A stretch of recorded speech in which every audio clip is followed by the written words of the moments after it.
이제 우리 하나님 말씀은 로마서 6장입니다. 로마서 6장 1절부터 11절까지 말씀입니다. 로마서 6장 1절부터 11절까지 말씀입니다. 성경 본문만큼 좋은 설교가 없습니다. 그래서 본문을 잘 살펴보시면서 로마서 6장 1절부터 11절까지 교독해서 읽겠습니다. 6장 1절 제가 먼저 읽습니다. 그런즉 우리가 무슨 말을 하리요? 은혜를 더하게 하려고 죄에 거하겠느냐? 그럴 수 없느니라. 죄에 대하여 죽은 우리가 어찌 그 가운데 더 살리요? 무릇 그리스도 예수와 합하여 세례를 받은 우리는 그의 죽으심과 합하여 세례를 받은 줄을 알지 못하느냐?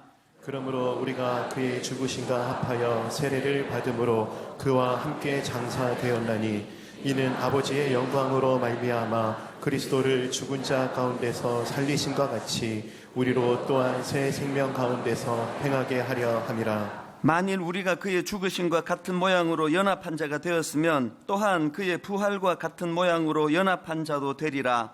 우리가 알거니와 우리의 옛사람이 예수와 함께 십자가에 못 박힌 것은 죄의 몸이 죽어 다시는 우리가 죄에게 종노릇 하지 아니하려 함이니 이는 죽은 자가 죄에서 벗어나 의롭다 하심을 얻었음이라. 만일 우리가 그리스도와 함께 죽었으면 또한 그와 함께 살 줄을 믿노니 이는 그리스도께서 죽은 자 가운데서 살아나셨음에 다시 죽지 아니하시고 사망이 다시 그를 주장하지 못할 줄을 알미로라. 그가 죽으심은 죄에 대하여 단번에 죽으심이요 그가 살아계심은 하나님께 대하여 살아계심이니. 같이 읽습니다. 이와 같이 너희도 너희 자신을 죄에 대하여는 죽은 자요 그리스도 예수 안에서 하나님께 대하여는 살아있는 자로 여길지어다. 아멘. 지난 몇 주 동안 이제 로마서 5장을 가지고 이 이신칭의의 결과들에 대해서 살펴보았는데 간혹 이 이신칭의와 관련해서 이제 오해하는 경우가 있습니다. 최근에도 그런 일이 있었는데요. 이제 아마 우리 교회 어느 모임인지 모르겠는데 그 모임에서 이제 누가 이런 권면을 했나 봅니다. 교회에서 제공하는 성경 공부나 또 기도 훈련이나 또 각종 신앙 훈련에 좀 더 그 힘을 쓰시면 좋겠습니다. 이렇게 이제 권면을 하니까 아마 초신자인 것 같아요. 그 누가 그 권면을 반박을 하더라는 겁니다. 아니 그 설교를 들어보니까 이미 믿음으로 구원받았다고 하는데 이미 구원받았는데 뭐 그런 훈련이 필요합니까? 자꾸 그런 거 요구하지 마세요. 피곤합니다. 뭐 이런 이제 그 반발을 하더라는 거예요. 그래가지고 이제 그날 그것 가지고 좀 약간의 이제 설왕설래가 있었다고 제가 들었는데요. 이제 그분이 지금 뭘 오해하고 계셔서 이런 말씀을 하실까 제가 그런 생각을 좀 해보았는데요. 좀 성격은 좀 다르긴 한데 지금 오늘 본문도 이제 이런 비슷한 오해에 대해서 바울이 이제 그것을 풀어 설명하는 그런 내용이 나옵니다. 지난주에 살펴본 것처럼 5장 20절 말씀 그 은혜의 강력함을 이렇게 이제 설명하지 않았습니까?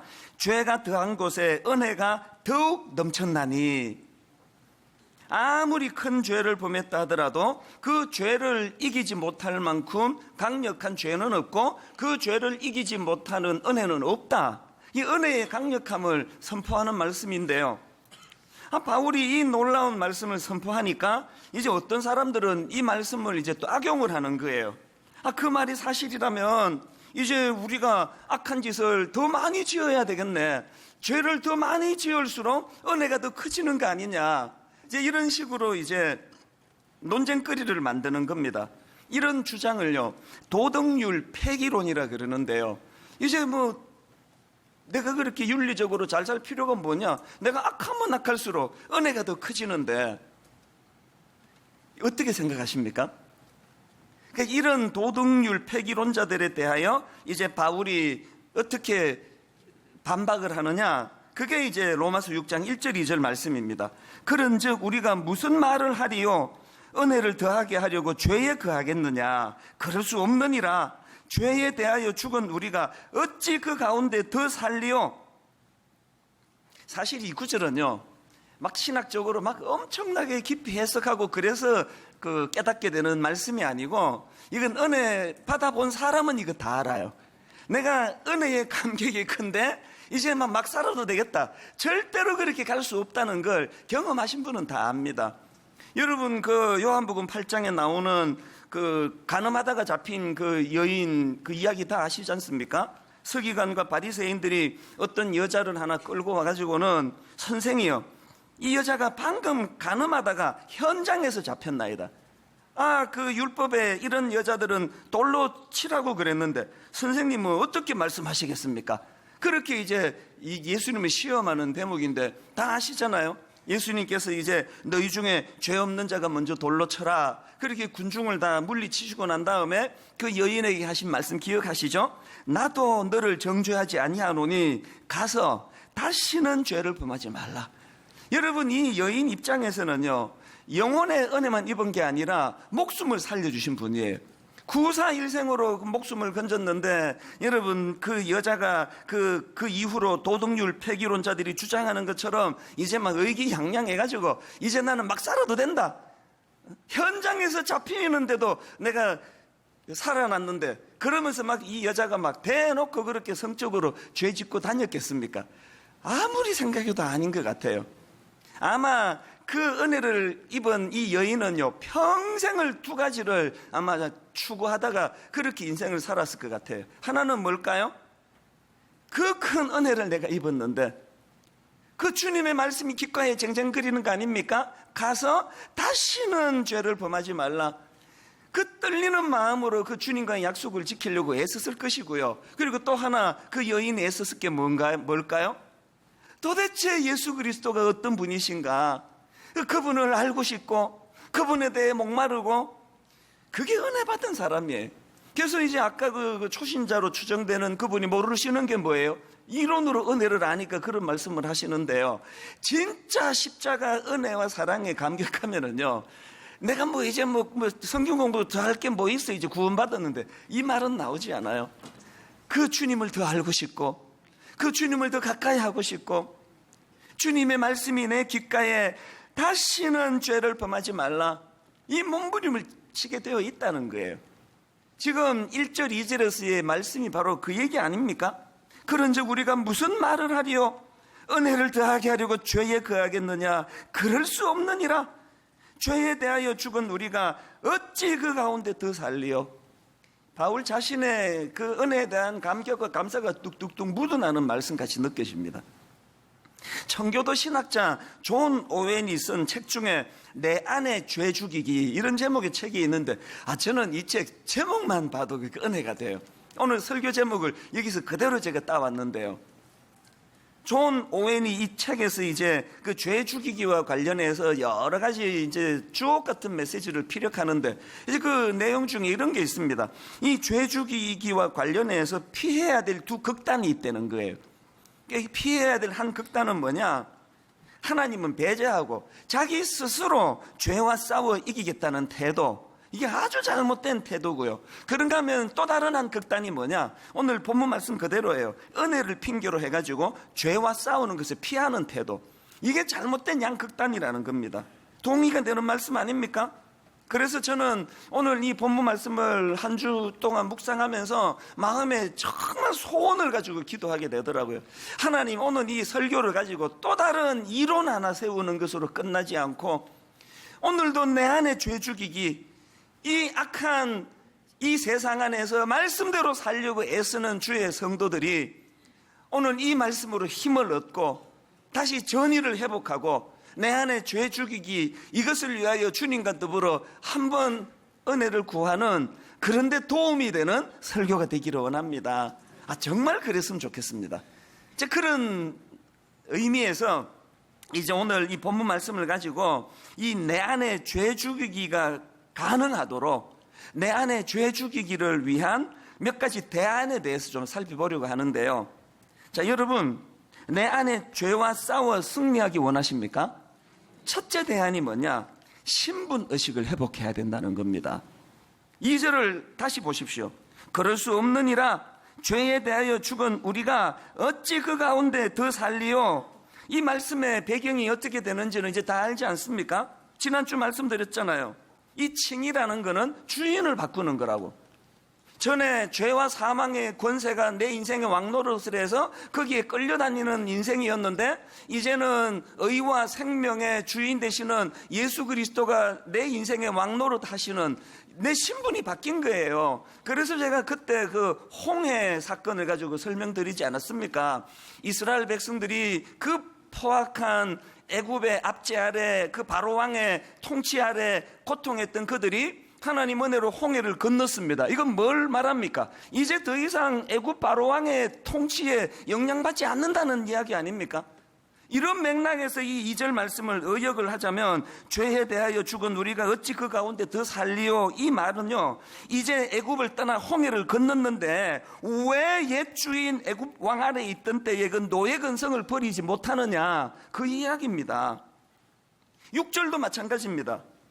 우리가 알거니와 우리의 옛사람이 예수와 함께 십자가에 못 박힌 것은 죄의 몸이 죽어 다시는 우리가 죄에게 종노릇하지 아니하려 함이니, 같은 이야기 아닙니까? 7절도 마찬가지예요. 이는 죽은 자가 죄에서 벗어나 의롭다 하심을 얻었습니다. 이게 다 신분의 변화를 자각하고 살아라, 이제 그런 내용의 말씀인데요. 저는 이 말씀을 묵상하다가 오래전에 제가 읽었던 그 글 하나가 이렇게 불쑥 떠올려지는 겁니다. 그 어떤 내용의 글이었냐 하면은요, 어느 공사판에서 일어난 일이에요. 그 공사판을 전전하는 아주 어린 꼬맹이에요. 무슨 사연인지는 모르겠는데 그 어린애가 부모를 잃고 고아가 된 겁니다. 그래서 그냥 씻지도 못하고 먹지도 못하고 그래가지고 머리부터 발끝까지 그 뗏물이 줄줄 흐르는 거예요. 막 냄새가 나서 가까이 갈 수가 없어요. 그 공사판에서 이제 얻어먹고 공사판에서 이제 자고 그러는 애인데요. 그 공사판과 관계되는 누군지는 모르겠습니다. 참 고마운 부부가 있습니다. 그 아이를 지켜본 그 부부가 내막을 다 알고는요, 너무 불쌍한 거예요. 그래서 쟤를 이제 데려다가 우리가 키워야 되겠다. 그래서 이제 양자로 이제 입양한 거예요. 자기 호적에다 올리고, 그리고는 막 제 기억에 그 글에 막 며칠을 시켜도 냄새가 안 없으시더래요. 그렇게 그냥 그 역겨운 냄새로 몸에 배어 있는 애를 깨끗하게 씻기고는 방 하나를 이제 마련해서 좋은 침대, 거기에 깨끗한 이불에 해가지고 이제 이 아이를 데리고 산 거예요. 그렇게 이제 살고 있는 어느 날, 보통 이제 엄마는 한 번씩 애들 방 가서 이불도 다시 고쳐주고 뭐 그러는 거 아닙니까? 새벽에 이제 그 부인이 이 입양한 아이 이제 이불이나 이제 덮어주려고 그렇게 문을 열고 들어갔다 깜짝 놀란 거예요. 애가 없어진 거예요. 아니, 새벽에 그 어린애가 문 열고 이제 바깥으로 나갔다고 생각하니까 이거 맞지란 거 아닙니까? 너무 놀라가지고 그 애 찾으려고 막 현관으로 나가서 애 찾으려고 문 열고 나가려고 하다가 보니까 그 녀석이 그 현관 앞에 흙먼지가 떨어져 있는 그 신발장 옆에 웅크리고 자고 있더라는 거예요. 좀 화도 나고 어처구니도 없고 그 녀석을 흔들어 깨워가지고 너희 뭐 하는 짓이냐고 야단을 쳤더니요, 그 꼬맹이가 울면서 하는 이야기가, 나는 여기가 더 편한데요. 오래 그 공사판을 전전하던 그 아이 입장에서요, 깨끗한 그 이불이 너무 힘든 거예요. 제가 오늘 본문을 묵상하다가 그 이야기 왜 떠올랐을까요? 이게 이 땅을 사는 예수 믿는 저와 여러분이에요. 주인이 바뀌었거든요. 이제 그 고마운 부부가 우리를 그 아이를 이제 양자 삼아 줘서 더 이상 옛생활 안 해도 돼요. 그러나 그 옛생활에 우리가 너무 익숙하기 때문에, 여러분 양식껏 한번 대답해 보세요. 다락방 같은 거 하면서 자매님 축복합니다, 사랑해요, 이럴 때 마음에 평안이 있습니까? 전화로 대고 그 김권사, 그게 인간이야 그게? 한 30분 그 김권사 막 욕 엄청 막 저쪽하고 나하고 의기투합해서 사람 하나를 막 죽였다 살렸다 할 때 물밑 평안이 밀려오는 거 아닙니까? 안 그런 척 해도 제가 다 알아요. 그 왜 그러냐? 그게 그 아이의 상태예요. 옛 주인 죄와 사망의 권세 아래 살던 우리는요, 누구를 축복하고 누구를 살리고 이거 너무 어색한 일이에요.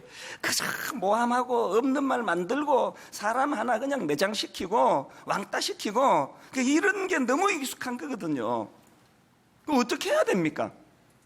여러분, 그 아이가 자기도 모르게 본능적으로 흙먼지가 많은 신발장 앞에 웅크리고 자고 싶은 충동이 들 때마다 그 아이가 회복해야 되는 게 신분의식 아닙니까? 나 이제 옛생활은 청산해야 되는 신분이 되었다. 죄가 우리를 엄습할 때마다, 유혹이 찾아올 때마다 나는 이제 옛 주인 사망의 권세 아래 통치를 받는 자가 아니다. 생명 대신 예수 그리스도가 다스리는 하나님의 사람이다. 이 신분의식을 회복해야 된다는 거예요. 바로 이 설교를 준비하는 지난주인데요, 하나님이 저를 좀 테스트하신 것 같기도 해요. 저를 아끼는 어떤 그 후배 목사님이 이제 메일을 보내왔는데, 뭐 이런저런 이제 내용 중에 하나가 뭐냐 하니까, 분당 우리 교회 출신의 어떤 그 목사님이 이제 최근에 담임 목사가 되셨는데요, 그 목사님이 제 욕을 하고 돌아다닌다는 거예요. 이찬수 목사 욕을 하고 자기도 그걸 다 들었다고 그러면서 그런 사람은 가까이 하지 말라는 그런 이제 저를 아끼니까 이제 그런 메일을 보내왔는데요. 제가 뭐 그 메일 보면서 사람이 뭐 다 뭐 그런 하고 사는 것이 누가 뭐 천사라서 뭐 칭찬만 하고 사나 그렇게 당연히 생각이 드는데, 그게 내 일일 때는 그게 용납이 안 되잖아요. 엄청 열받아가지고 바로 메일을 보냈습니다. 다시는 나한테 찾아오지 마라. 난 너 같은 인간을 상종할 수가 없다. 네가 인간이야? 배은망덕한 놈. 그렇게 메일을 써보낸 게 아니고요, 저 본능과 달리 사과의 메일을 보냈습니다. 그 후배, 제 욕한다는 그 목사님한테. 뭐 내용도 내가 별로 믿지도 않지만 혹시라도 당신이 나한테 마음 상한 게 있다면 넓은 마음으로 용서해 주기 바란다. 나는 당신이 나 때문에 그 마음에 어떤 미움의 앙금이 남아있는 걸 원치 않는다. 그런 여주로 메일을 보냈습니다.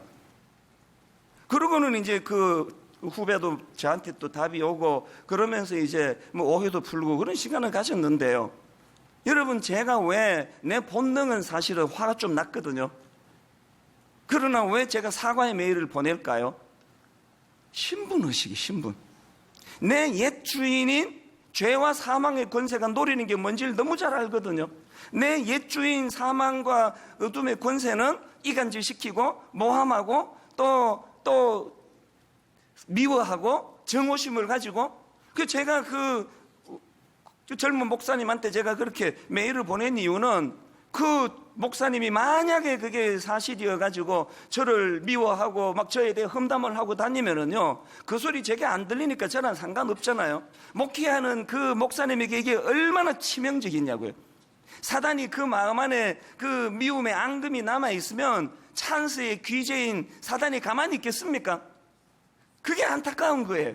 그래서 내가 원인을 제공했다면 날 용서해달라고 메일을 보낸 거예요. 그건 나 자신도 마찬가지예요. 제가 이제 그 후배가 미워지기 시작하고 불신이 찾아오고 이제 뭐 부목사들한테 잘해줘봐야 아무 소용없다고 이렇게 하면은 사단에게 제가 운동장을 만들어주는 거예요. 그게 풀어야 되거든요. 이 땅을 살아가는 우리는 항상 이 신분의식을 기억해야 됩니다. 옛 주인은 우리 안에 증오를 심어주고 울분을 심어주고, 온 대한민국이 지금 울분 공화국이 돼가고 있는 건 옛 주인의 공작 때문이에요. 최근에도 그 강남역 앞에서 아무 죄도 없는 그 20대 초반의 그 젊은 여성을 묻지마 살인하듯이 칼로 그냥 그렇게 살인을 저지른 범인을 붙잡아 놓고, 너 아는 사람이냐? 모르는 사람이라는 거예요. 왜 죽였냐? 그 하는 말이, 사회생활 하는데 여자들이 자꾸 나를 무시해가지고 그래서 내가 죽였다고.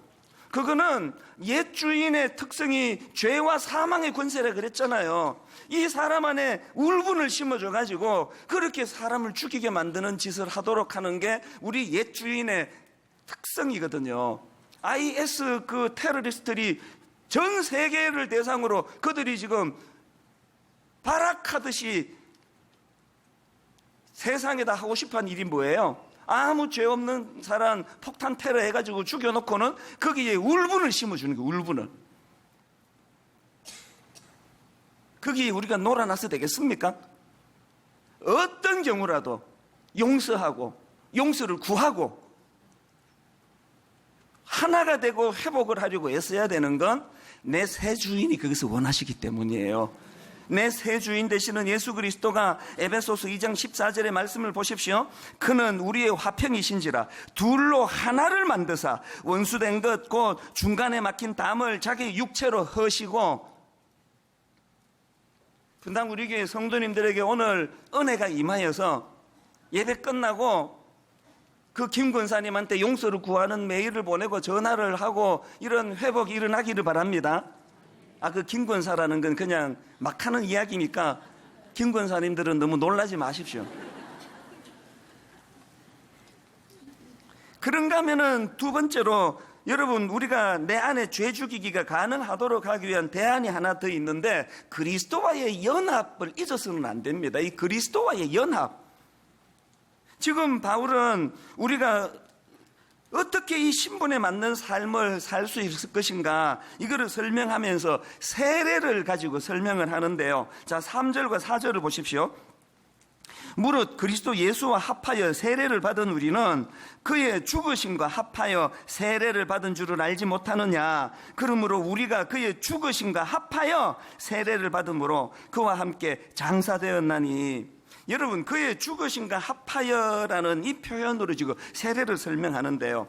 사실 세례받다라는 이 표현 자체가 원어로 보면은요, 물 속에 잠기다, 익사하다예요. 여러분이 세례를 받았다는, 나는 익사했다는 뜻입니다.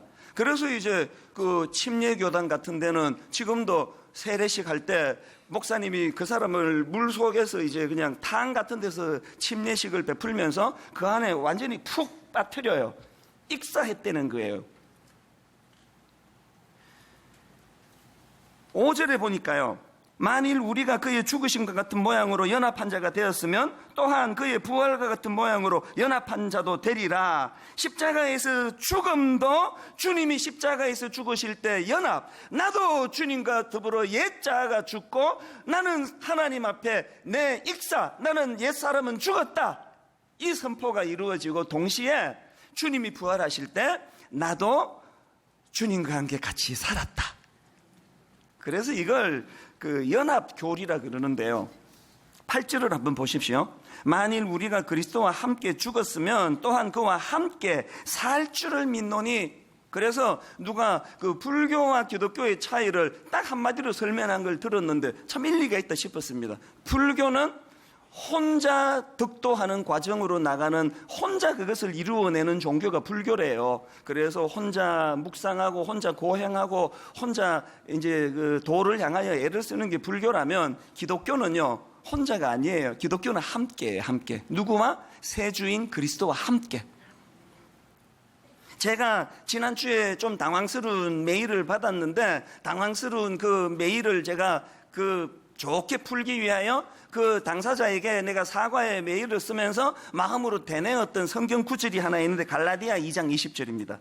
내가 그리스도와 함께 십자가에 못 박혔나니 그런즉 이제는 내가 사는 것이 아니요 오직 내 안에 그리스도께서 사시는 것이라. 이제 내가 육체 가운데 사는 것은 나를 사랑하사 나를 위하여 자기 자신을 버리신 하나님의 아들을 믿는 믿음 안에서 사는 것이라. 왜 제가 그 후배한테 좀 억울한 마음은 있었지만 사과 메일을 쓸 수밖에 없었느냐? 그것은 새 주인이 그것을 원해서이고요. 그 메일을 쓰면서 갈라디아 2장 20절을 왜 되뇌었느냐?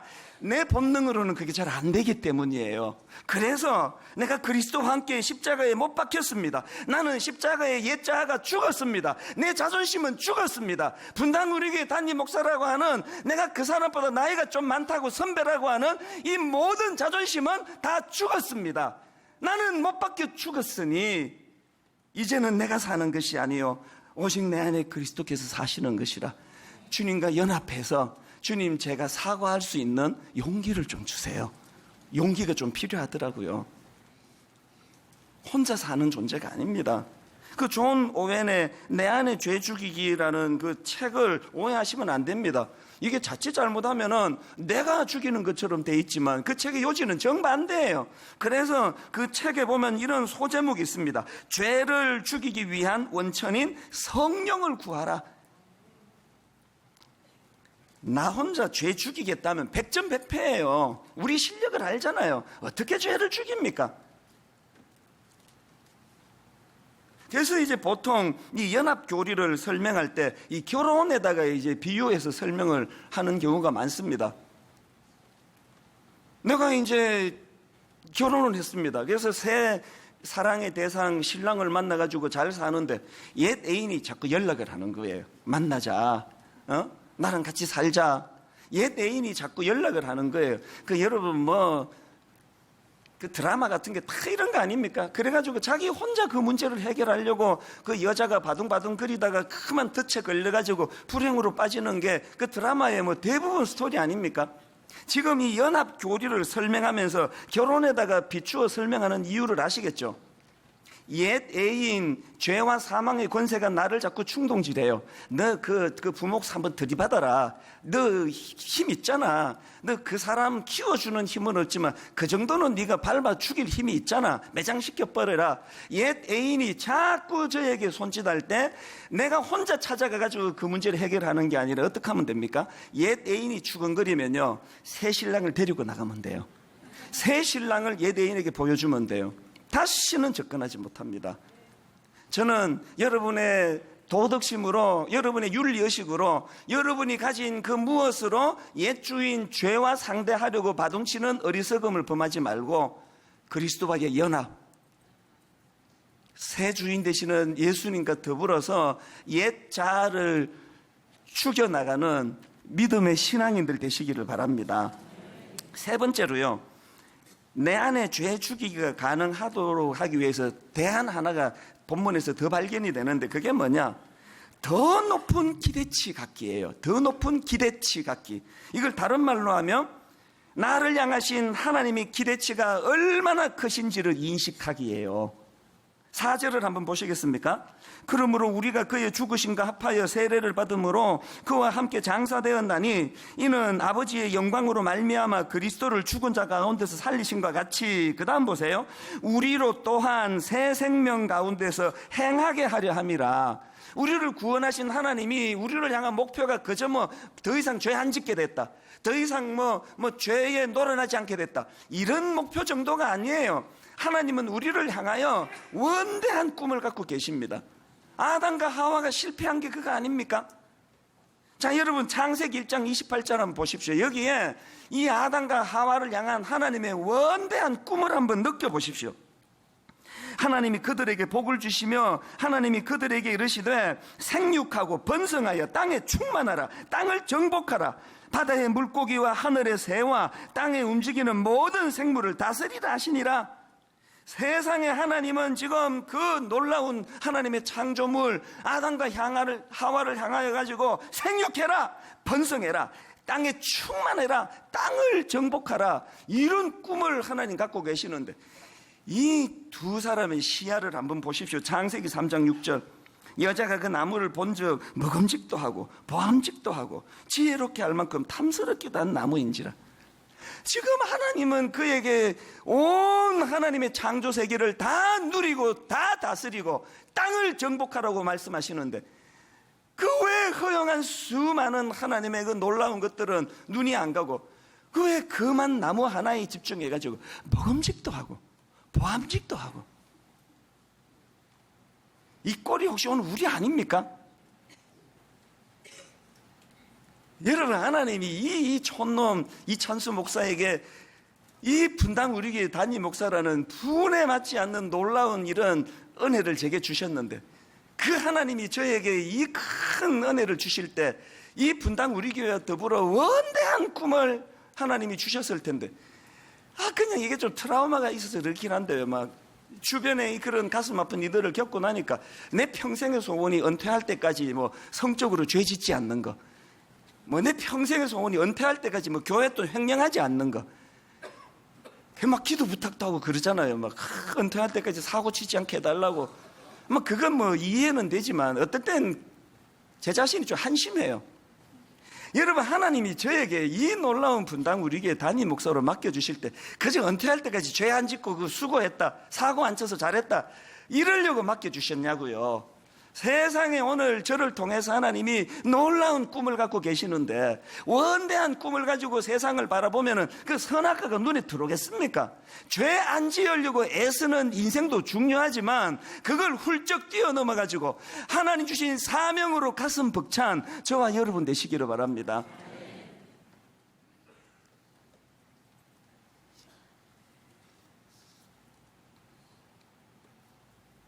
창세기 13장 14절을 저는 옛날 성경으로 읽는 걸 참 좋아하는데요.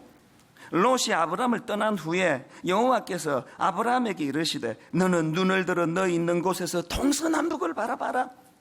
여러분을 향하신 하나님의 원대한 꿈이에요. 눈 좀 들어서 동서남북을 바라보세요. 다락방 안에서 그 순장님하고 순원하고 맨날 아웅다웅하고 싸우고 의견 충돌하고 이러는데 에너지 흘리지 말고 이런 면에서 저는 히브리서 11장 24절부터의 말씀이 진짜 중요하다고 생각합니다. 믿음으로 모세는 장성하여 바로의 공주의 아들이라 칭함받기를 거절하고 도리어 하나님의 백성과 함께 고난받기를 잠시 죄악의 낙을 누리는 것보다 더 좋아하고 그리스도를 위하여 받는 수모를 애굽의 모든 보화보다 더 큰 재물로 여겼으니 왜 그랬냐? 이는 상 주심을 바라봄이라. 여러분, 저는 여기 나와 있는 잠시 죄악의 낙을 누리는 것보다 더 좋아하고 이 구절을 묵상하는데 어제 내내 두 인물이 이게 떠오르는 거예요. 이게 저에게 큰 묵상의 시간이 됐습니다. 잠시 죄악의 낙을 누리는 것보다라는 이 표현을 보면서 떠오른 한 선수가요, 지금 미국 프로야구에서 활약하고 있는 그 강정호 선수가 떠올랐습니다. 이분이 대단하거든요. 전 세계 야구인들이 꿈꾸는 메이저리그에서 강정호 선수 4번 타자예요. 지금 막 홈런을 뿡뿡 치고요, 한국에 있을 때보다 더 잘하는 것 같아요. 막 최인생의 전성기인데요, 그저께 신문에 참 가슴 아픈 기사가 난 겁니다. 이 선수가 시카고에 원정 경기를 갔는데요, 이제 그 게임이 끝나고 자기 이제 호텔도 얼마나 고급 호텔이겠습니까? 이 메이저리그 선수 그 묵는 숙소니까. 그런데 그날 23살짜리 여성을 호텔 방으로 불러가지고, 이제 이거는 확정된 게 아니고요, 혐의예요, 혐의. 조사를 받고 있는 중이랍니다. 23살짜리 여성에게 뭔가 약을 먹여서 혼미하게 만들고는 성폭행을 했다. 그래서 이런 혐의로 지금 조사를 받고 있다는 기사가 대문짝같이 났습니다, 인터넷에. 제가 그 기사를 얘기하자는 게 아니고요, 그랬더니 그 밑에 막 댓글이 막 쫙 달렸는데 그 중에 하나가 내가 잊혀지지 않는 댓글이 하나 있은 거예요. 거기에 어떤 분이 이런 글을 올렸더라고요. 20분 즐기자고 이후에 수많은 자기 인생의 그 영광과 부와 명성을 발로 차버렸다, 그런 요지로 글을 올렸는데 이게 너무너무 와닿는 거예요. 이게 바로 여러분 잠시 죄악의 낙을 누리는 상태 아닙니까? 여러분, 이제 그 부와 어마어마한 명성을 가진 이 선수가 그 양맥해 가지고 그 아니기를 저는 바라고 또 바랍니다만, 무혐의가 되기를 바라지만, 호텔로 그런 여성을 불러가지고 만약에 그런 일을 했다면 너무 어리석은 짓 아닙니까? 지금 그 얘기거든요. 그런가 하면은 이 구절을 묵상하는데 또 다른 한 인물이, 이제 반대편에 있는 한 인물이 떠올랐는데요, 우리 교회에 계시던 그 박재봉 집사님, 이분은 참 교회를 충성스럽게 섬기신 분인데요, 작년 11월 달에 너무 가슴이 아파요. 갑자기 그 심장마비로 돌아가셨어요. 갑자기. 이 너무너무 당황스러운 일이 벌어졌습니다. 근데 여러분, 저는요, 이 집사님이 작년 11월 달에 돌아가셨는데요, 시간이 갈수록 사람이요, 있을 때는 잘 모르는데 그분이 사라지고 나면 그 자리가 큰 분이 계세요. 이분이 바로 그런 분이에요. 요즘에도 가끔씩 제가 그분이 생각이 나요. 갑자기 이제 심장마비로 돌아가셨는데 이분은 동남아나 중동 이런 데다가 소형 의료기기 생산 플랜트를 이제 수출하는 일을 했다고 합니다. 여러분, 보통 이런 그 중소기업 운영하던 사장님이 갑자기 심장마비로 돌아가면 사업도 다 정리를 해야 돼요. 이제 다 무너지는데요. 이분은 지금 놀라운 일이 벌어지는 겁니다. 박재봉 집사님이 갑자기 심장마비로 이제 돌아가셨다고 부고를 전하는데요. 해외 바이어들이 그 부고를 알리니까 당사자는 없지만 그 회사와 계속 거래하고 싶다, 그런 이야기들이 계속 들려지는 거예요. 심지어는요, 이집트의 한 고객은요, 그 아들이 이제 아버지가 이렇게 이제 그 사고로 돌아가셨다 메일을 보내니까 그 소식을 듣고 그 바이어가 이런 글을 보냈습니다. 너 아버지와 나는 단순한 사업 파트너가 아니라 한 가족이었다.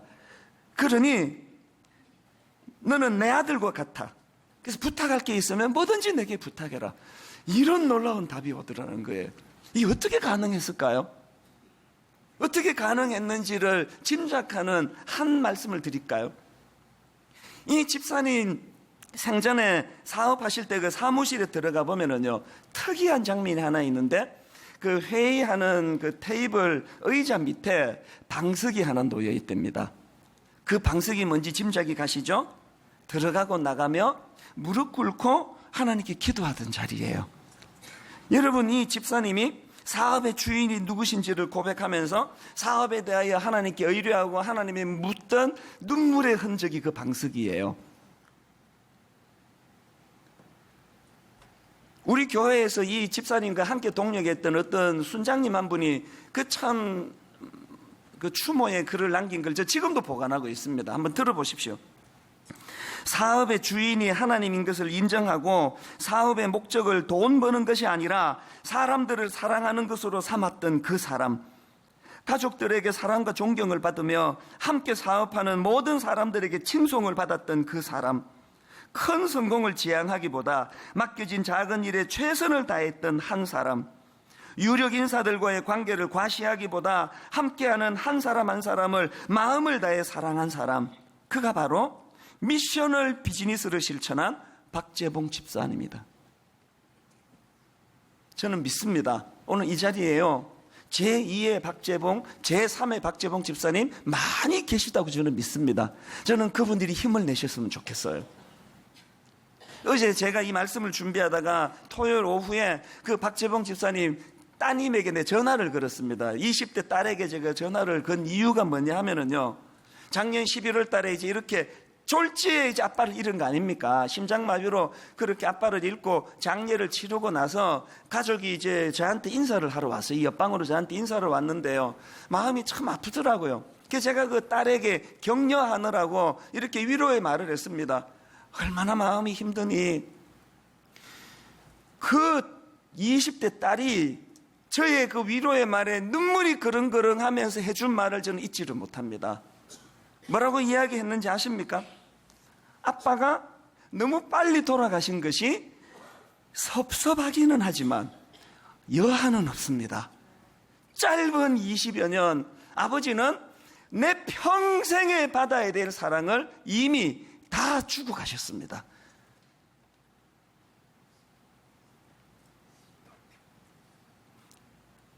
언젠가 우리가 이 땅을 마무리 짓고 주님 앞에 갈 때 우리 자녀들이 그렇게 말할 수 있는 삶을 살 수만 있다면, 어제 내가 또 전화로 확인했거든요.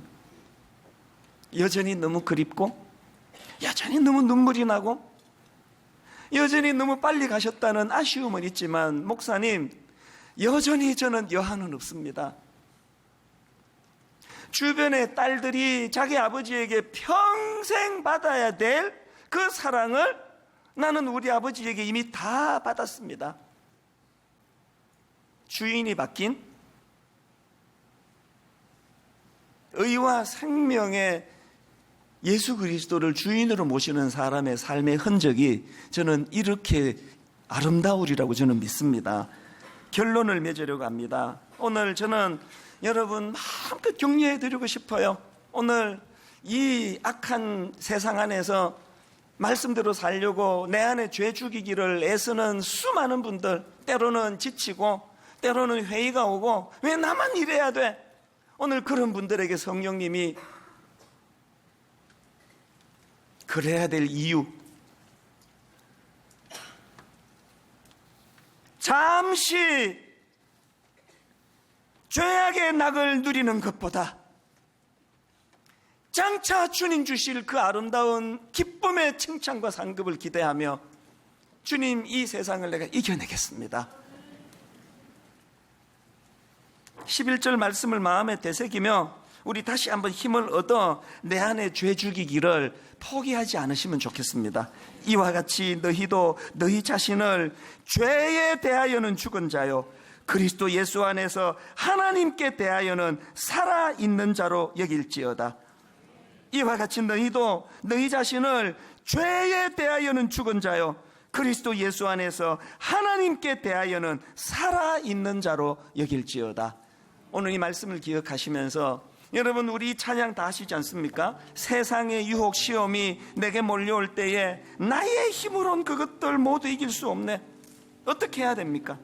지금도 내 안에서 역사하시는 새 주인 예수 그리스도, 그리스도와의 연합, 오늘 말씀을 기억하시면서 하나님, 잠시 약한 이 세상의 쾌락을 위하여 20분 즐기기 위하여 남은 인생을 쓰레기통에 집어넣는 어리석은 인생이 아니기를 원합니다. 먼저 가신 우리 믿음의 그 어른을 기억하고 또 용기를 얻고 우리 가사를 생각하시면서 우리 찬양같이 불러보기 원합니다. 세상의 유혹 시험이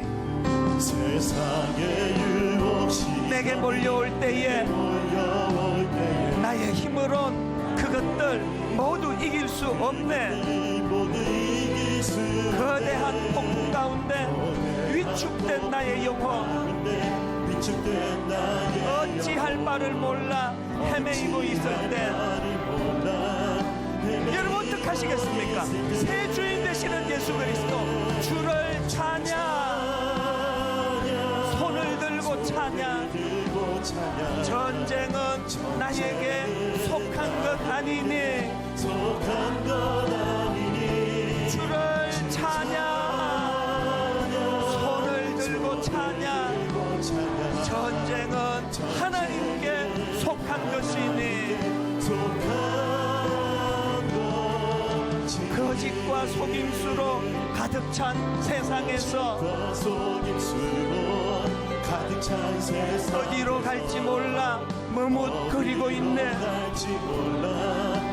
여러분, 옛주인 공중의 권세 잡은 자, 지금도 우리들은 실패와 절망으로 넘어뜨리려 하네.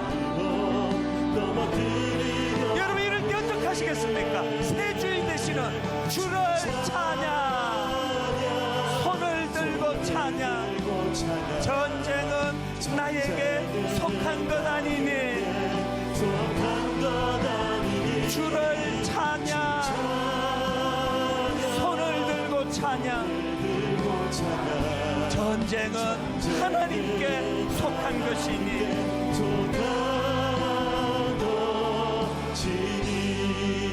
3절 찬양하기 전에 하나님 앞에 연애를 구하면 좋겠습니다. 사실은 하나님, 제가 많이 지쳤습니다. 온 세상이 다 악하고 악을 향해 달리는데 회의가 찾아왔습니다. 전의를 상실했습니다. 오늘 깨닫습니다. 내가 가진 그 무엇으로 싸우는 죄 죽이기가 아니라 하나님 그리스도와의 연합, 주님에게 맡겨드립니다. 주님 일하실 줄 믿습니다. 한 번 더 내가 전의를 회복하기 원합니다. 아버지, 내 남은 인생 잠시 즐기기 위하여 영원히 수치스러운 인생으로 사는 것이 아니라 하나님, 내 뒷자리가 아름다울 수 있도록 은혜를 구합니다. 그리스도와 연합합니다. 여러분, 3절 가사가 이렇습니다. 주위를 둘러보면 아무도 없는 듯, 그러나 믿음의 눈을 들면 보이는 분 계시네. 누가 보입니까? 지금도 내 안에서 역사하고 계시는 사망과 어둠의 권세 물리치신 새 주인 되시는 예수 그리스도, 우리 그분은 이렇게 찬양합니다.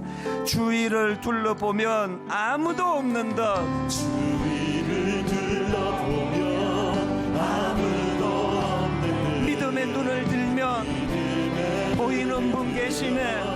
보이는 분 계시네. 지금도 내 안에서 역사하고 계시는 새 주인 되시는 주님, 사망과 어둠의 권세 물리치신 예수님, 그 주님을 찬양합니다. 주를 찬양, 손을 들고 찬양. 전쟁은 나에게 속한 것 아니니 주를 찬양,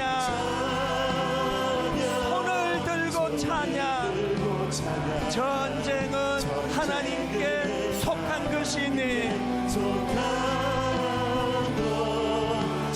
우리 말씀 생각하면 우리 통성으로 같이 기도하십니다. 살아계신 하나님, 다시 한번 내 안에 죄 죽이기, 다시 한번 내 안에 악한 것들 물리치기, 그리스도와 더불어 싸워 나가기를 원합니다. 한 목소리로 통성으로 기도하시겠습니다. 살아계신 하나님 아버지, 오늘 내 안에 아버지 은혜가 필요합니다. 오늘 나와 함께 하시는 주님, 예수 그리스도와 함께 십자가에 내 자아가 못 박혔습니다. 예수 그리스도와 함께 살아났습니다.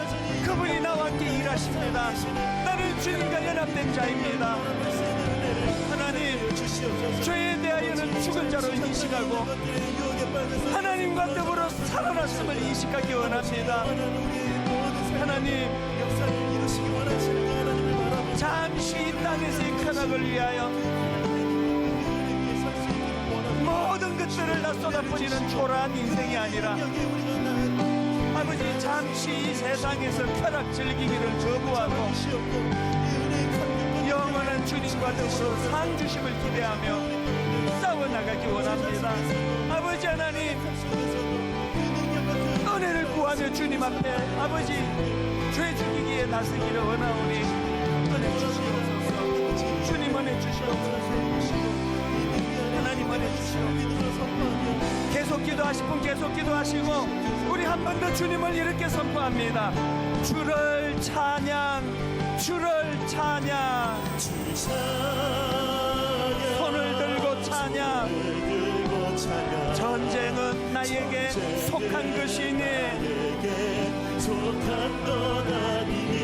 주를 찬양, 손을 들고 찬양.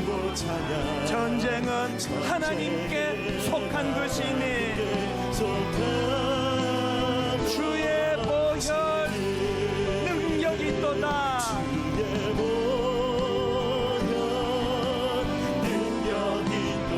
주의 피 믿으오, 주의 보혈 그 어린 양의 매우 귀중한 피로다. 우리 다 자리에서 일어나셔서 주의 보혈,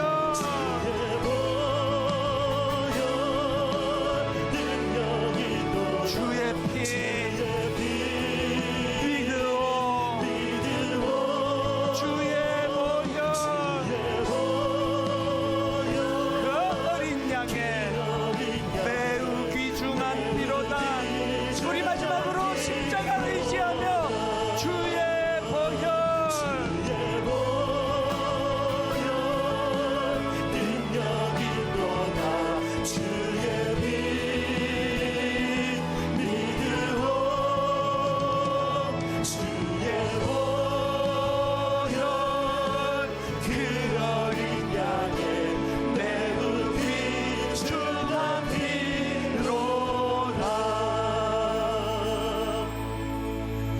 같이 기도하시겠습니다. 이와 같이 너희도 너희 자신을 죄에 대하여는 죽은 자요 그리스도 예수 안에서 하나님께 대하여는 살아있는 자로 여길지어다. 하나님, 또 이제 내일부터 세상으로 갑니다.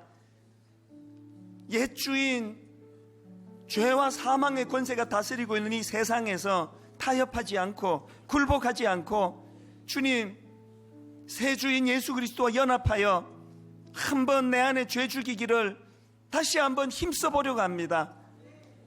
내가 할 수 있는 일이 아닌 것을 고백하오니 은혜 주시기 원합니다. 주님과 더불어 내 안에 죄 죽이기. 그래서 하나님, 언젠가 우리 인생이 이 땅에서 사라질 때 하나님의 하나님을 주인으로 모신 자들이 그 뒷모습이 얼마나 아름다웠는지를, 그 향기를 드러내는 주님의 자녀들로, 이 꿈을 가지고 살아가는 저희들로 인도하여 주시옵소서. 우리 주 예수 그리스도의 은혜와 하나님 아버지의 다함없는 사랑과 성령님의 감동, 감화, 위로, 교통, 충만하심의 역사가 오늘 주신 말씀 마음에 담고 그리스도와 연합하여 죄 죽이기, 내 안에 죄 타협하지 않고 싸워나가기 결단하며 기쁨으로 예배하는 모든 주의 자녀들 머리 위에 지금부터 영원토록 함께 하시기를 간절히 축원하옵나이다. 아멘.